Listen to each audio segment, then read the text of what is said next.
Bismillahirrahmanirrahim.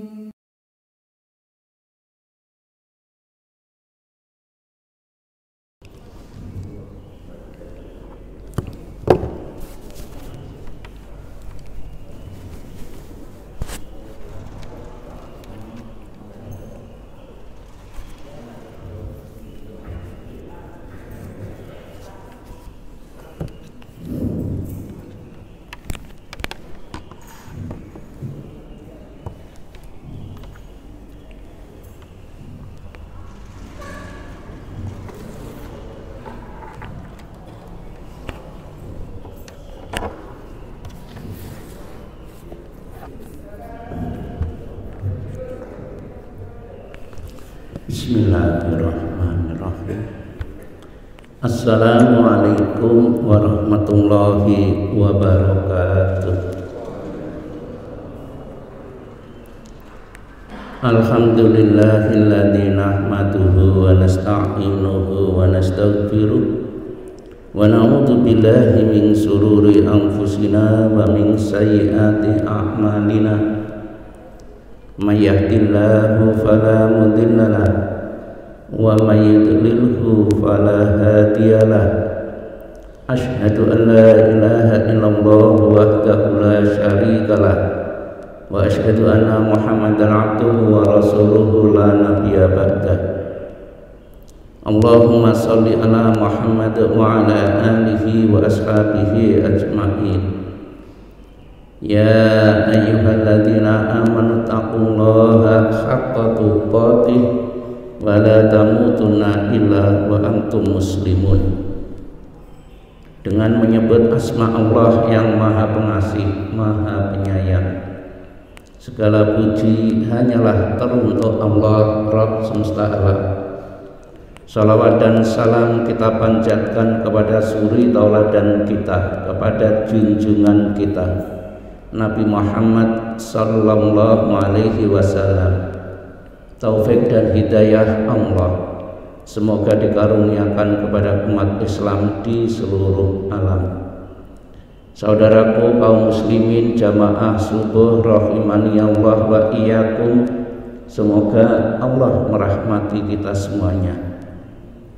Alhamdulillah, pagi ini kita ada di bulan Ramadan, bulan barokah, bukan bulan suci. Mengenai bulan barokah ini Rasulullah sallallahu alaihi wasallam bersabda, qad ja'akum Ramadan. Dalam riwayat lain, qad ja'akum syahrul Ramadan. Telah datang kepadamu bulan Ramadan, syahrul mubarak, bulan yang barokah, ya, syahrul mubarak. Iftaradallahu alaikum siyamah, Allah mewajibkan kepadamu siyam, puasa. Tuftahu fihi abwabul jannah, berkah, dibuka pintu-pintu surga.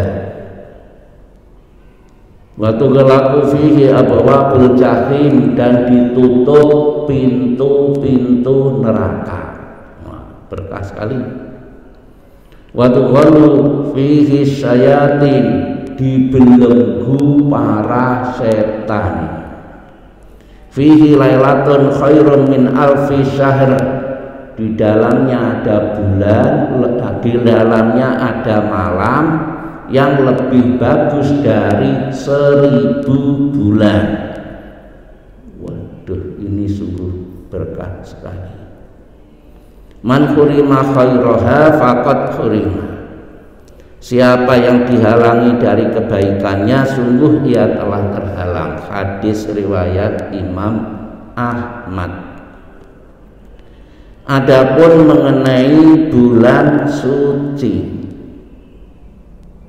itu diterangkan di Al-Quran surah nomor 9 At-Taubah ayat 36. A'udzubillahi minasyaitonir rajim. Inna iddatas syuhuri indallahi isna asyara syahra. Sesungguhnya hitungan bulan menurut Allah adalah 12 bulan. Fi kitabillahi yauma khalaqas samawati wal ardh. Itu ketetapan Allah saat menciptakan langit dan bumi. Minha arba'atul hurum, ya, di antaranya ada 4 bulan suci. Dzalika dinul qayyim, itulah agama yang lurus. Kemudian tentang 4 bulan suci itu diterangkan di dalam hadis riwayat Imam Bukhari dan Muslim. Yang ketiga berurutan, yakni Dzulqa'dah, Dzulhijjah, Muharram, ditambah 1 bulan Rajab. Ini bulan suci. 4 ini bulan suci. Adapun Ramadan bukan bulan suci tapi bulan barokah. Ini sekedar muqaddimah. Tapi yang kita bahas pagi ini adalah syurutus syahadatain, syarat-syarat ideal mengucap syahadat, yakni syahadat ada 2, syahadat tauhid la ilaha illallah dan syahadat rasul Muhammadur Rasulullah. Yang lalu kita sudah membahas rukun la ilaha illallah. Rukunnya ada berapa? Sudah lupa apa belum? Rukun la ilaha illallah ada 2. 1 an-nafyu, peniadaan, tidak, pengosongan, penolakan, penyingkiran, pembuangan. Pokoknya nomor 1 judulnya tidak. Nomor 2 al-isbat, penetapan, mengokohkan, mengukuhkan, memantapkan, mengiyakan. Nomor 1 pokoknya tidak ada Tuhan yang hak diibadahi, enggak. Termasuk enggak ada ajaran, enggak ada Tuhan yang hak diibadahi, enggak ada tradisi, apa aja pokoknya enggak. Illallah, kecuali Allah. Pokoknya yang enggak dari Allah enggak. Nah, itulah rukun la ilaha illallah. Sekali lagi perumpamaannya, kalau suami istri, hai istri, nomor 1 pokoknya kamu tidak apa? Tidak boleh disentuh laki lain. Itu nomor 1. Baru nomor 2, kecuali dengan aku. Nggak bisa dibalik. Nomor 1 yang penting dengan aku. Sekali-kali boleh yang lain, tidak bisa. Nah, demikian dalam beragama Islam, pokoknya nomor 1 tidak. Kalau enggak dari Allah melalui Rasulullah, pokoknya tidak. Nah, itu rukun la ilaha illallah. Sekarang masuk syarat la ilaha illallah. Ada 7. Syarat pertama adalah al-ilmu, punya ilmu, ngerti, faham Kebalikannya al jahlu, jahil, bodoh, enggak ngerti, ngucap doang tapi yang diucap enggak ngerti. Padahal syahadat itu ikrar, janji setia, ya, sumpah, tapi isinya enggak ngerti. Kayak perjanjian, Pak, kita buka usaha bareng yuk, ayo. Gimana? Usaha apa? Nah, disepakati. Misal ini jualan sate kambing. Oh iya. Modalnya gimana? Bapak modal, saya ngerjain, atau modal bareng? Nanti kalau saya ngerjain berarti ada upah ngerjain selain bagi hasil. Oh iya gimana? Ya udah ditulis, tulis. Setelah ditulis isinya apa nggak dibaca, nggak ngerti, pokoknya tanda tangan. Setelah lain waktu pembagian, lo kok begini, kok gini, kok lo kan sudah dijanji. Iya tapi saya nggak ngerti isinya. Nah, mestinya sebelum tanda tangan sudah ngerti. Itulah syahadat.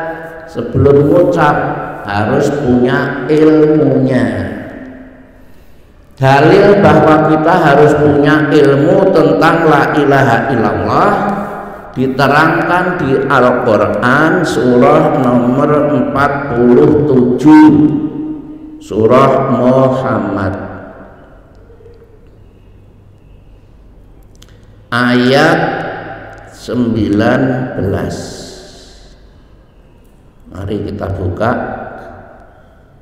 surah 47 Muhammad ayat 19. A'udzubillahi minasyaitonirrajim. Fa'lam, fa maka, i'lam ilmuilah, ketahuilah, fahamilah, annahu la ilaha illallah. Ketahuilah, silahkan tahu, silahkan punya ilmu tentang la ilaha illallah. Ini satu. Nomor dua, wastaghfir lidzambika wal mu'minina wal mu'minat. Mohonlah ampun atas dosa-dosamu, dosa-dosa mukmin laki dan wanita. Ini berbuat mohon ampun. Nomor satu ilmu teori, ilmu nomor dua praktek.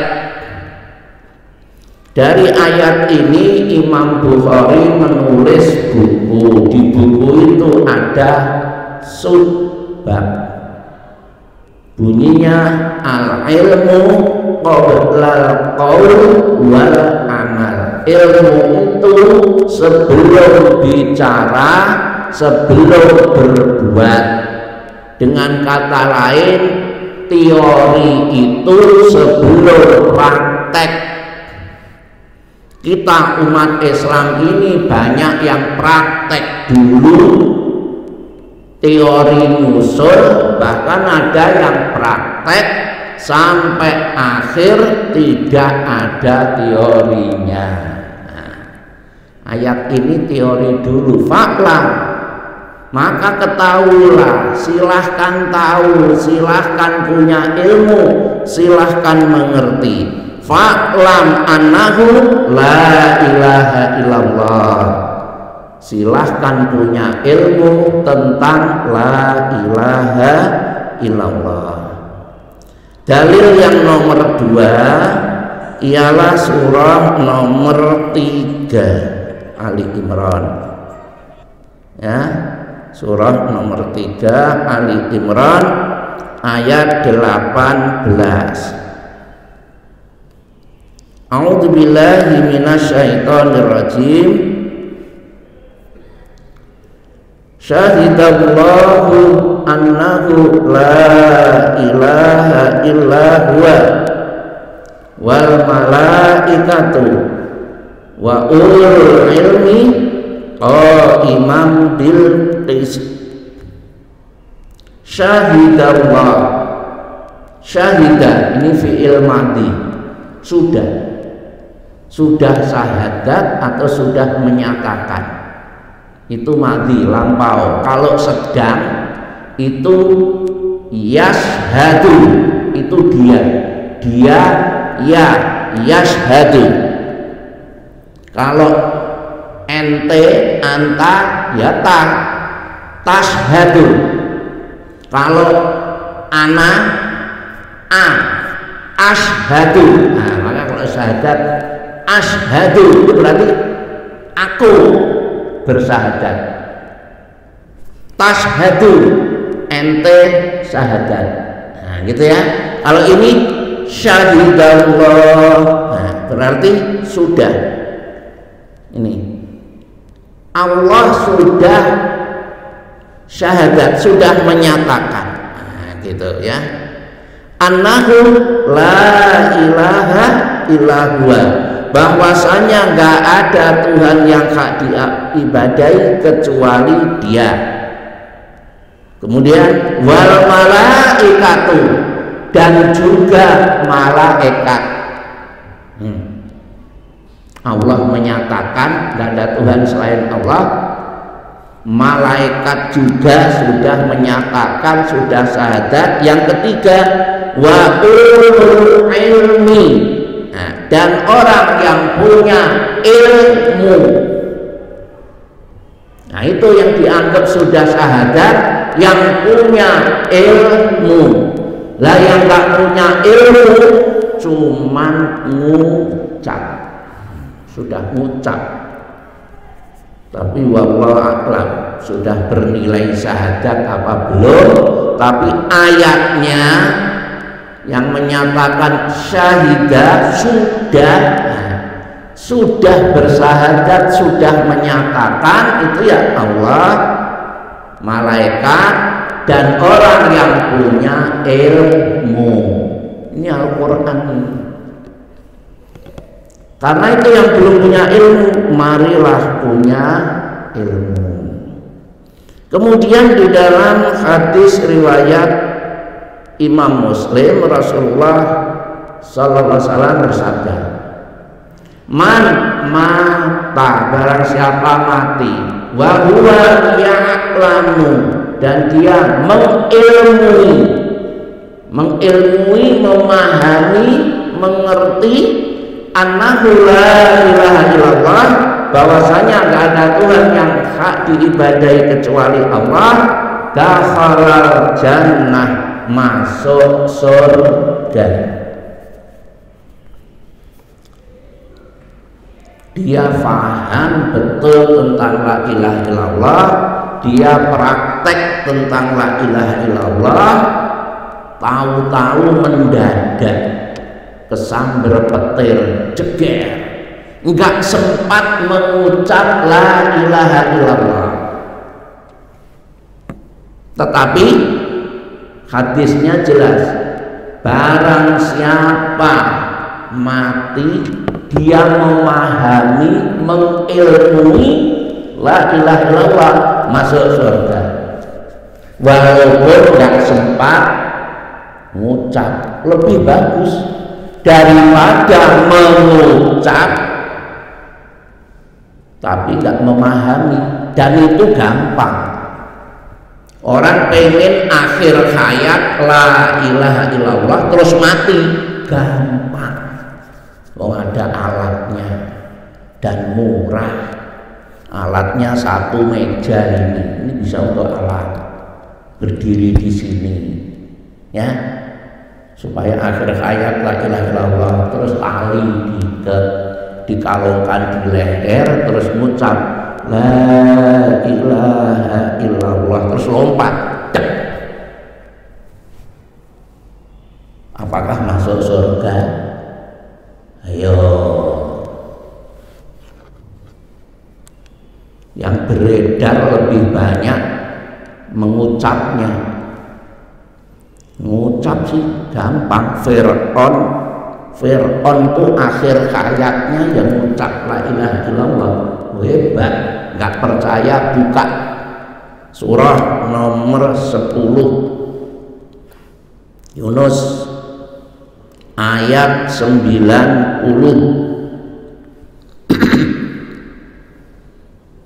Ya. A'udzubillahi minasyaitonirrajim. Wa jawazna bi bani Israil al-bahr. Kami memungkinkan Bani Israel menyeberangi lautan. Wa atba'ahum fir'aun wa junuduhu baghyan wa adwa. Lalu diikuti oleh Fir'aun yang hendak menganiaya dan menindas. Ya, Fir'aun mengikutinya. Hatta idza adrakahul gharq, pada saat mati sudah ada di kerongkongan, qala Fir'aun mengucap, cakep banget, amantu annahu la ilaha illalladzi amanat bihi banu Israil wa ana minal muslimin. Aduh, cakep banget. 3, 1. Amantu, aku kini telah iman bahwasanya nggak ada Tuhan yang hak diibadai kecuali Tuhan yang diibadai Bani Israel, dalam kurung Allah.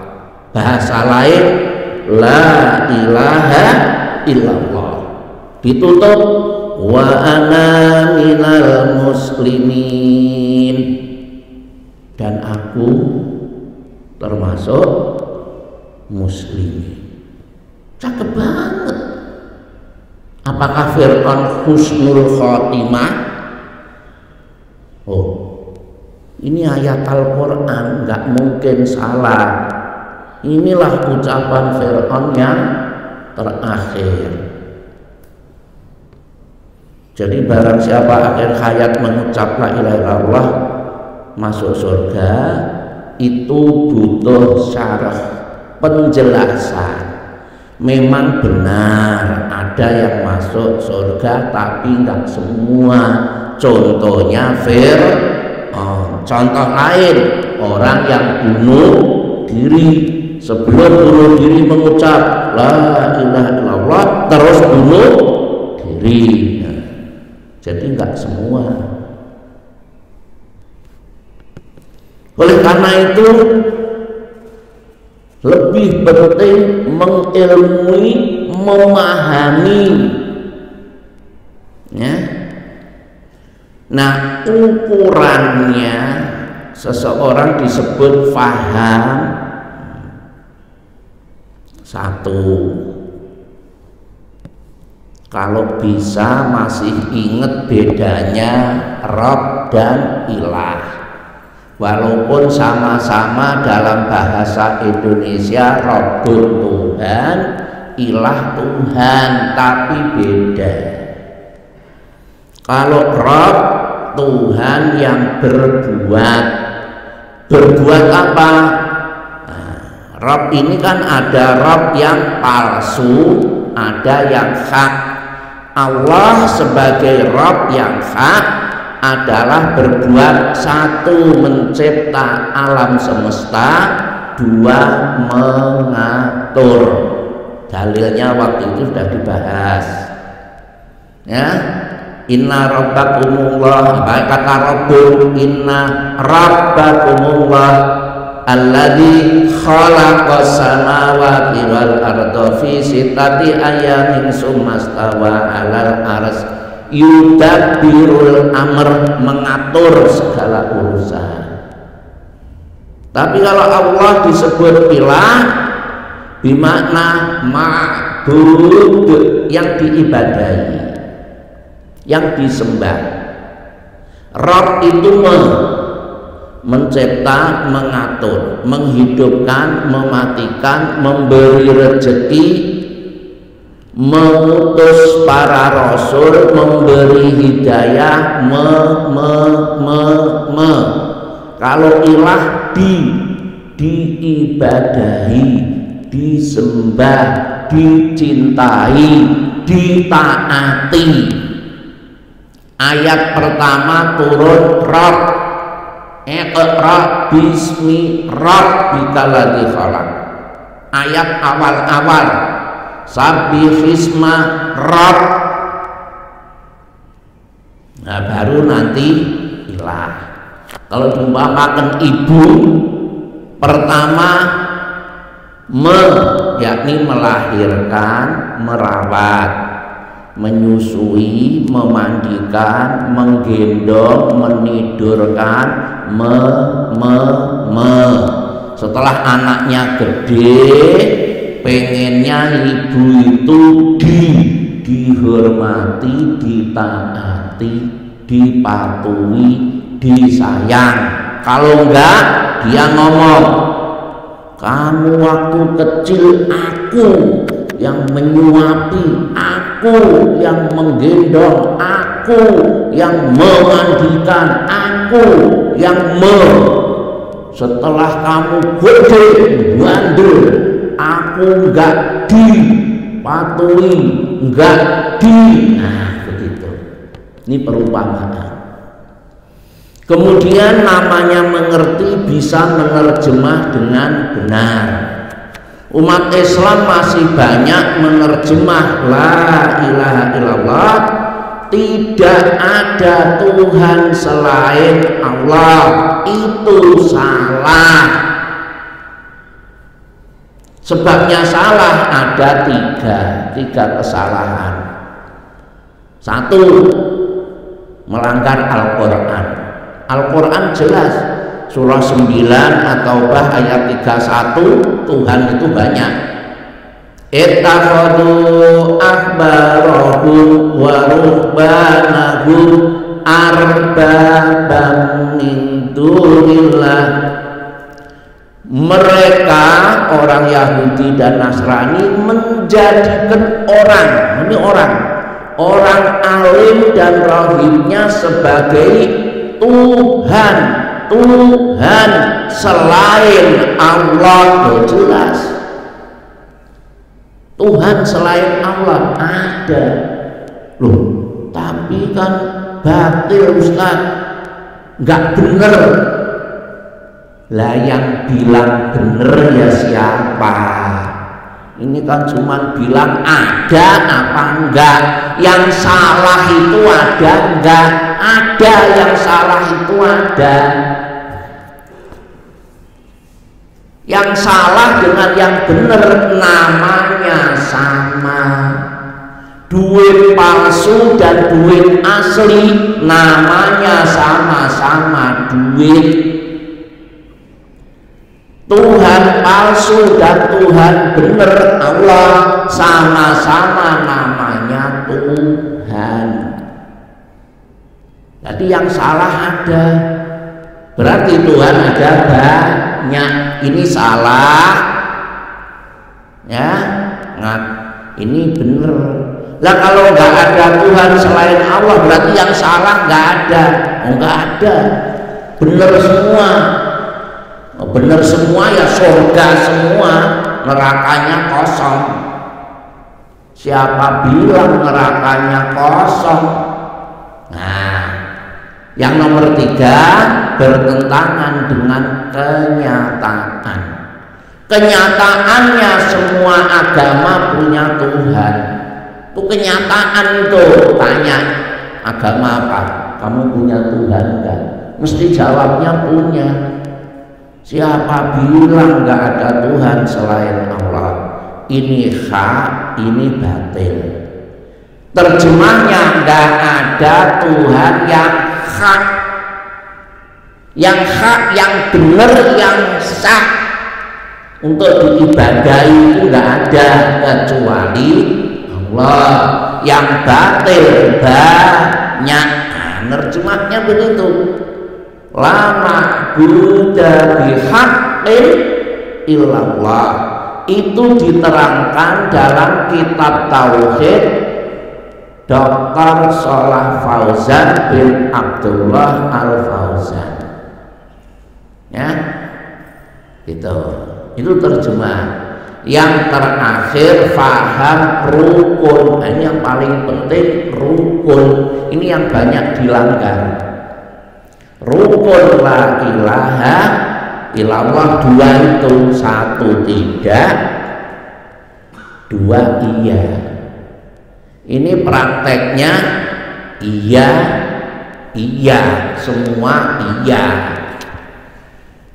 Waduh, kalau istri kita dengan kita iya, dengan laki lain iya, apa yang terjadi? Kita digituin istri nggak mau, Allah kita gituin lebih nggak mau. Pokoknya enggak, selain Allah enggak. Nah itulah la ilaha illallah. Nah, meninggalkan selain Allah ini enggak gampang. Apalagi kalau kita masyarakatnya sudah digiring toleransi. Ya bagus, toleransi itu bagus.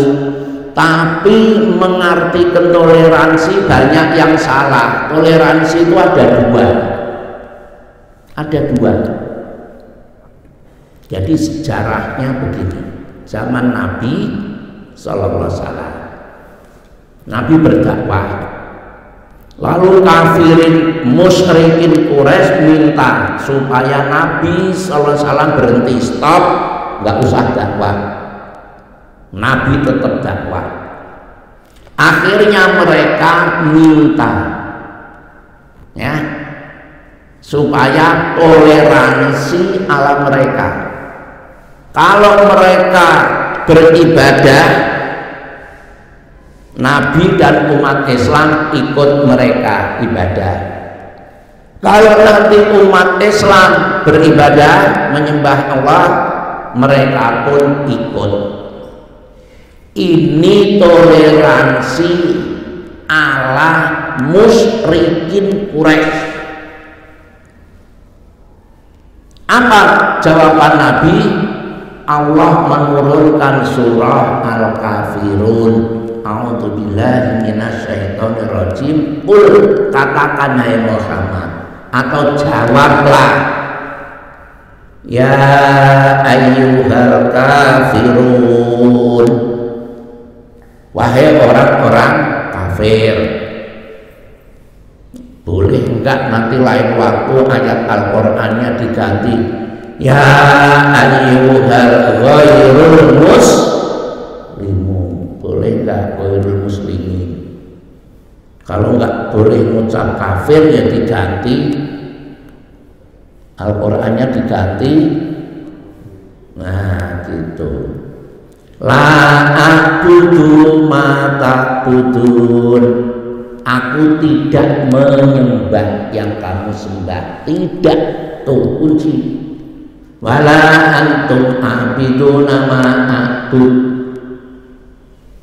Udah diperkuat. Wala ana a'bidu ma a'badtum. Wala antum a'biduna ma a'bud. Waduh, mantep. Aku bukan penyembah kamu sembah, kamu pun bukan penyembah yang aku sembah. Ini toleransi arah Islam yang pertama. Yang kedua, lakum dinukum waliyadi, untukmu agamamu. Silahkan, nih kunci, silahkan. Aku nggak ganggu. Agamamu untuk kamu, agamaku untuk aku. Jadi bukan bareng-bareng. Sekarang mereka merusaknya itu ngajak bareng. Ini saya, ya, yayasan saya ini juga lagi bermasalah di Kulon Progo, di lereng pegunungan Menoreh. kami punya mu'alaf 157 semuanya mantan agama Buddha. Ya, kalau di Kudus 24 semua mantan Hindu. Nah, setelah kami berdakwah ya di Kulon Progo itu ada nggak tahu apa ngiri atau apa, sekarang mereka ngadakan perkumpulan agama bermacam-macam digabung ngadakan acara bareng. Nanti agama A acara semua ngikut A, pas B acara semua B. Lah kami nggak mau, setelah nggak mau kami dikucilkan. Nah ini repot ini. Ya dalam Islam toleransi itu silahkan kamu jalanin sendiri, kami tidak mengganggu. Agamamu untuk kamu, agamaku untuk aku. Perumpamaannya istrimu untuk kamu, istriku untuk aku. Bukan istrimu sekali-kali untuk aku, istriku boleh untuk kamu. Bubar, ambiar. Itu bukan toleransi. Nah ini umat Islam nggak paham. Toleransi itu jalan sendiri-sendiri, silahkan, tidak mengganggu. Silahkan kamu acara, saya mau tidur, itu toleransi. Kamu mau acara agamamu, silahkan, terserah, nggak ganggu. Saya mau jalan-jalan anak istri, beli sate dan sop buntut. Nah itu toleransi. Nah ini umat Islam sekarang nggak paham, nggak ngaji sudah nggak paham, nggak mau ngaji sok ngerti. Nah, ini masalah diapain umat Islam seperti itu. Umat Islam seperti itu ngumpulin dosa. Kenapa? Yang namanya dosa itu satu berbuat, dua diem. Yang berbuat contohnya maling itu berbuat maling, judi itu berbuat. Lah yang diem ada pengajian diem, nggak mau datang. Nah itu dosa dan nggak terasa. Nah itu yang sering kecolongan itu, ngumpulin dosa tidak terasa.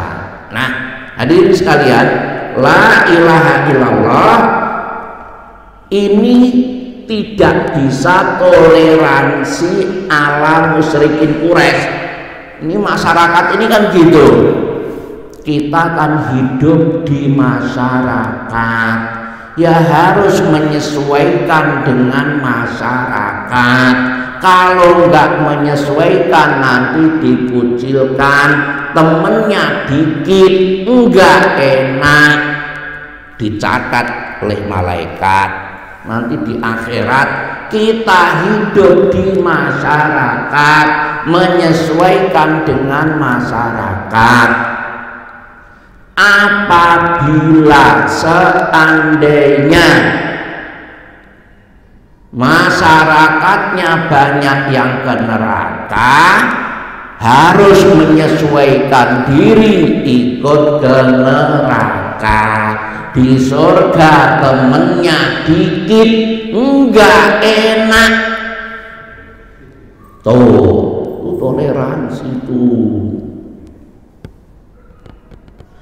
Nabi Muhammad Sallallahu Alaihi Wasallam dalam hal akidah, dalam hal ibadah tidak menyesuaikan dengan masyarakat, tapi berdakwah ke masyarakat, merombak masyarakat dari jahiliyah menjadi muslim. Berdakwah, merubah. Nah itu risikonya besar, dimusuhi. yang dituduh orang gila, yang dilempari batu lah, ya, sampai berperang lah. Nah, kita hidup di masyarakat ini enak.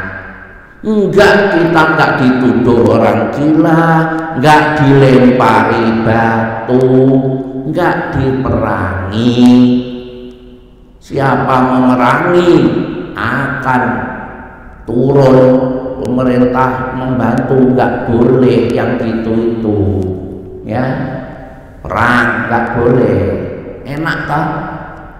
Paling dibatin ekstrim, fanatik, radikal, paling cuman begitu doang. Kita sudah mumet, pusing, cuman digituin, mentalnya embek. Nah, ini harus paham, la ilaha illallah yang paling penting itu rukun. Tidak, pokoknya tidak. Jadi dalam hal akidah ibadah tidak.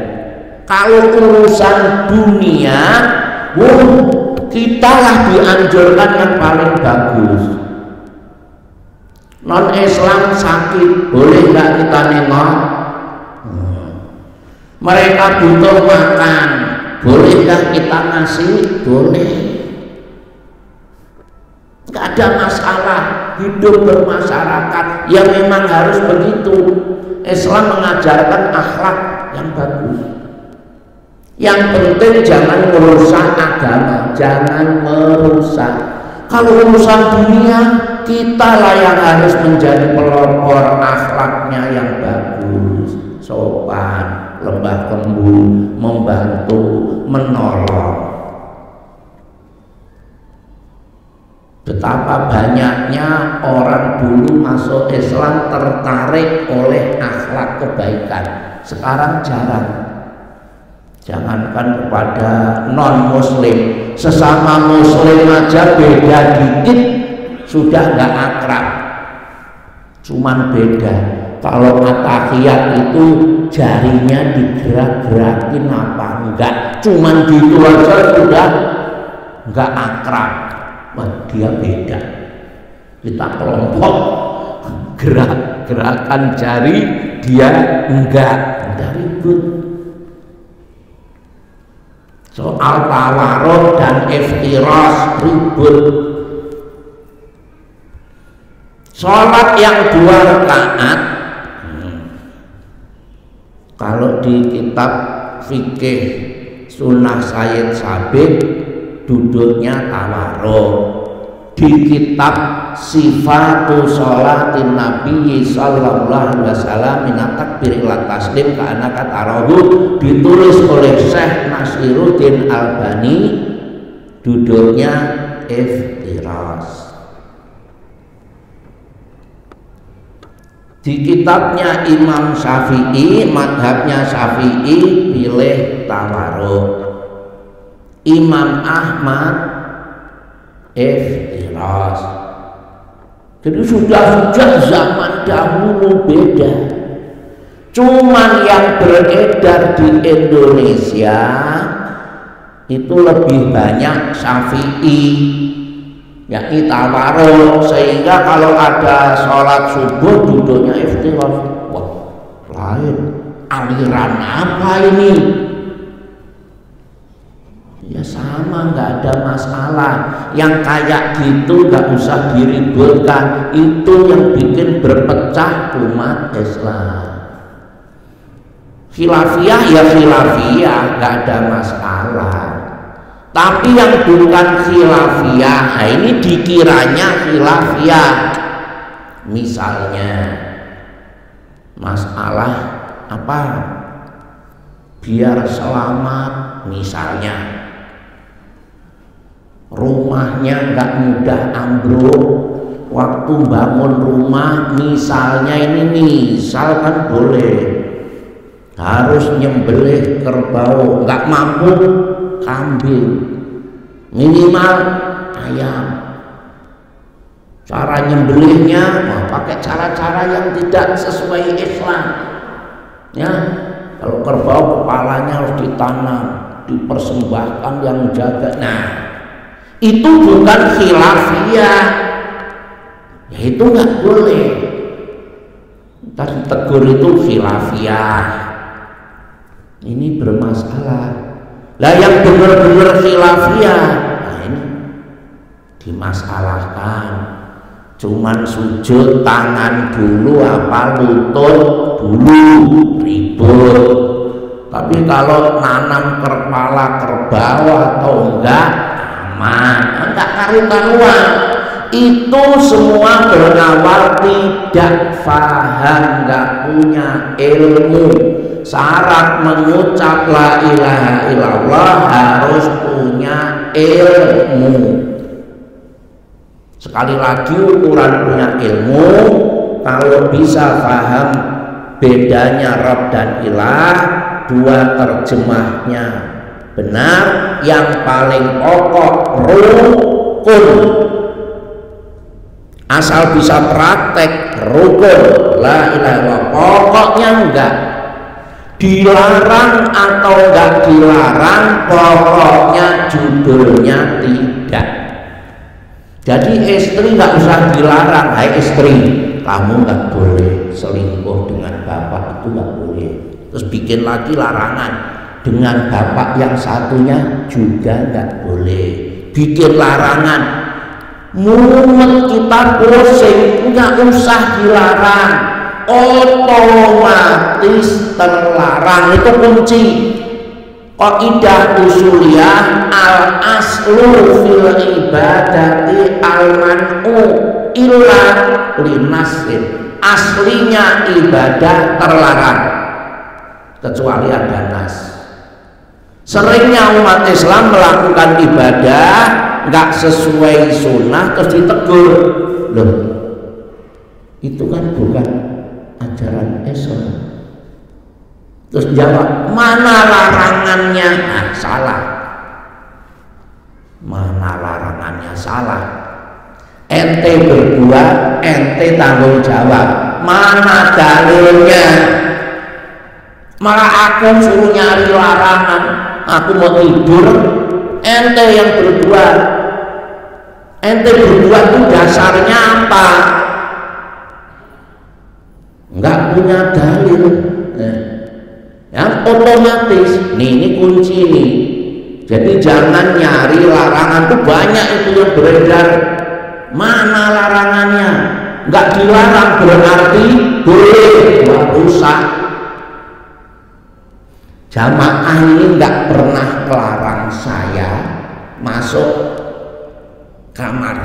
Ayo, misalnya saya bertamu, mesti Ustaz, jangan masuk kamar. Enggak, saya masuk, ditegur kok masuk, mana larangannya? Ya salah. Begitu masuk kamar buka almari, loh ini tamu kok tahu-tahu masuk kamar buka almari, yang mana larangannya? Ah, salah. Tuh agamanya begitu, diingat itu. Tapi kan baik, nah salah dua. Yang namanya baik itu khusus Islam baik, yang nggak sesuai Islam tidak baik. Itu kunci. Nah kalau saya bahas dalilnya kelamaan. Surah Al-Baqarah ayat 112. Bala man aslama wajhahu lillah wa huwa muhsin. Nah dua itu. Barang siapa menyerahkan diri pada Allah, ini di dalam kitab tafsir Ibnu Katsir menyebut aslama wajhahulillah, menyerahkan diri pada Allah, tafsirnya akhlasa, ikhlas. Wa huwa muhsinun, dia berbuat baik. Yang namanya baik itu ittiba sunnah, ngikuti sunnah, ngikuti Islam. Nggak sesuai Islam jelek. Namanya sah, istri sah itu nikah. Secantik apapun, sekaya apapun, seningrat apapun, tidak nikah tidak sah, jelek. kuncinya itu bukan, tapi itu lebih menarik, lebih cantik, lebih nggak bisa. Pokoknya nggak nikah, nggak begitu.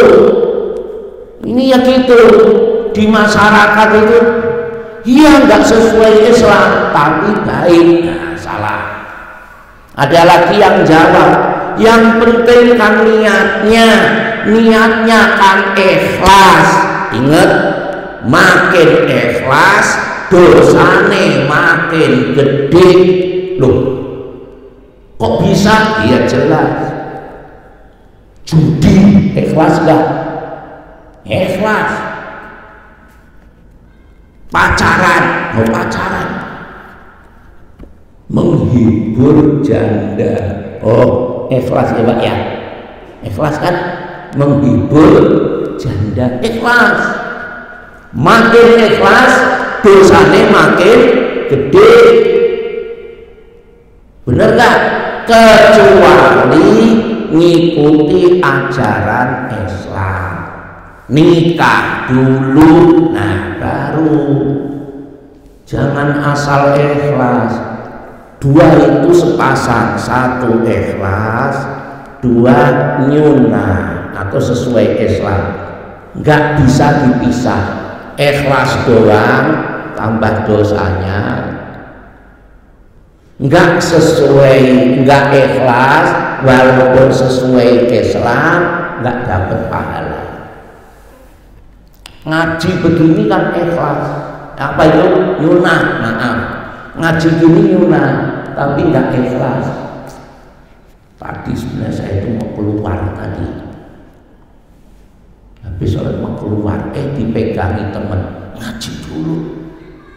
Udah terpaksa ngaji, berat, nggak ikhlas.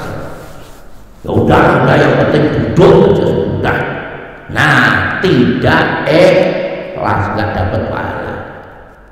Nah, inilah kajian syarat la ilaha illallah. Lumayan dapat 1 nomor, tinggal 6. Syaratnya 7, sudah dapat 1, tinggal 6. Ringkasannya harus punya ilmu, harus paham. Namanya paham paling pokok, ngerti rukun la ilaha illallah. Jangan lupa ya, jangan lupa tentang rukun la ilaha illallah. Nomor 1 nggak mau pokoknya. Kalau nggak dari Allah melalui Rasulullah, pokoknya tidak. Dilarang nggak dilarang, pokoknya tidak. Nah, kalau bisa itu udah. Sekian, barangkali ada pertanyaan dipersilahkan ya. Waalaikumsalam.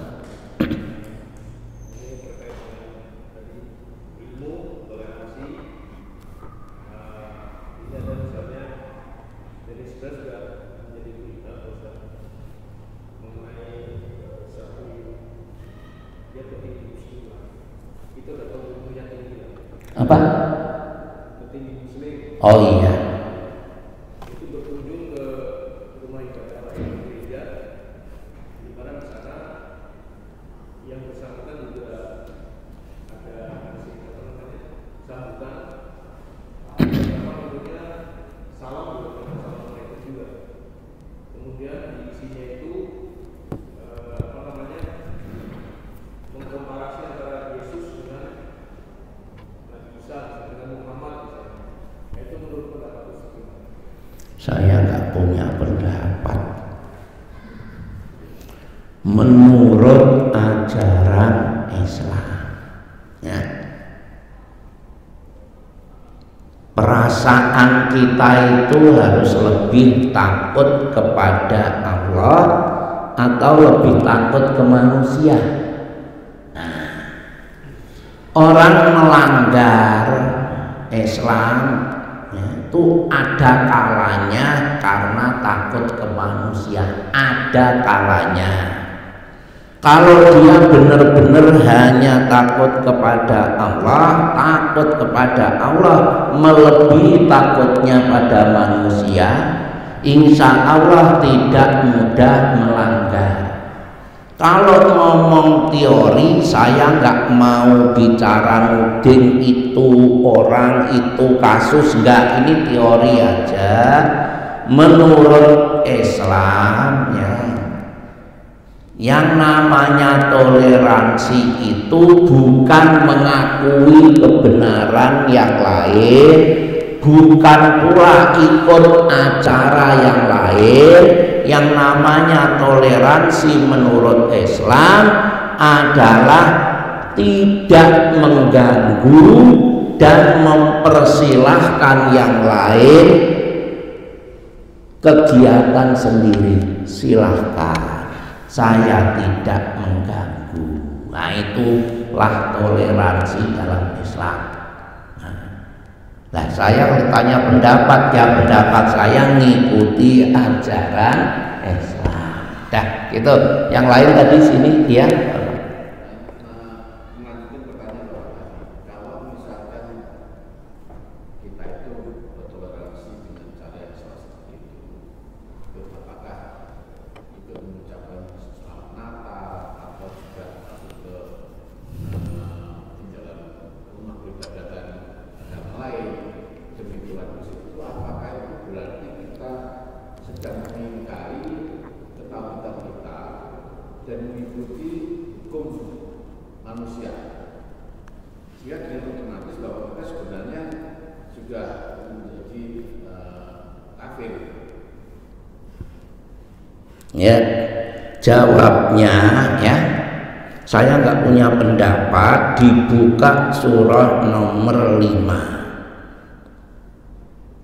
ayat 72 dan 73.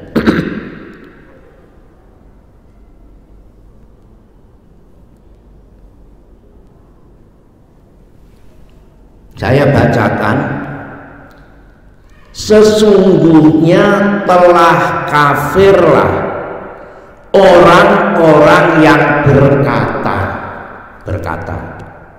Bahasa Arabnya laqad kafarol ladina qalu. Nah, qalu ya.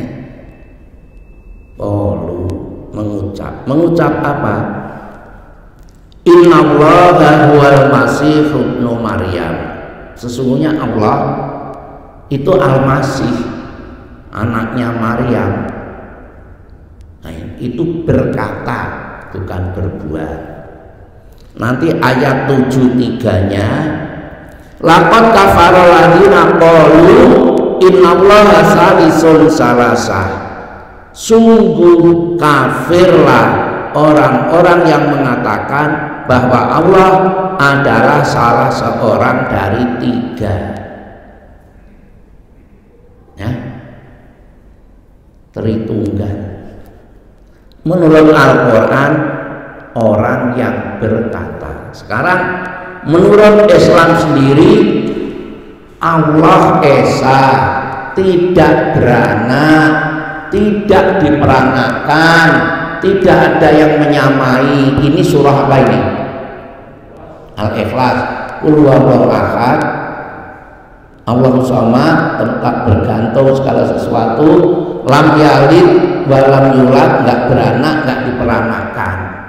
Nah, terus kita mengucap selamat lahirnya anak Tuhan, selamat Tuhan telah melahirkan. Nah, gimana yang gitu? Menurut Al-Quran Tuhan itu nggak beranak, tidak diperanakan. Terus kita mengucap selamat Tuhan beranak, ngakui itu anak, itu Tuhan. Nah, ayatnya tadi, ya udah saya jawabnya gitu. Saya nggak punya pendapat, nyampaikan ayat Al-Quran. Saya nggak mau berpendapat. Sekian ya. Beratnya akidah di situ, Pak. kajian syahadat itu, makanya banyak yang nggak mau ngisi syahadat, jamaahnya pun ya dikit, dan ustadz yang ngisi itu nanti dapatnya apa? Ustadz itu fanatik, kaku, ekstrim. Kalau yang itu lembut, enak, santai, yang itu diundang lagi, yang tadi nggak usah diundang. Nah kalau yang ini kebalikannya, kalau nggak boleh ngisi begini, nggak usah ngundang, cari aja yang lain, kebalikannya. Sekian, ditutup. Subhanaka Allahumma wa bihamdika asyhadu an la ilaha illa anta astaghfiruka wa atubu ilaik. Wassalamualaikum warahmatullahi wabarakatuh.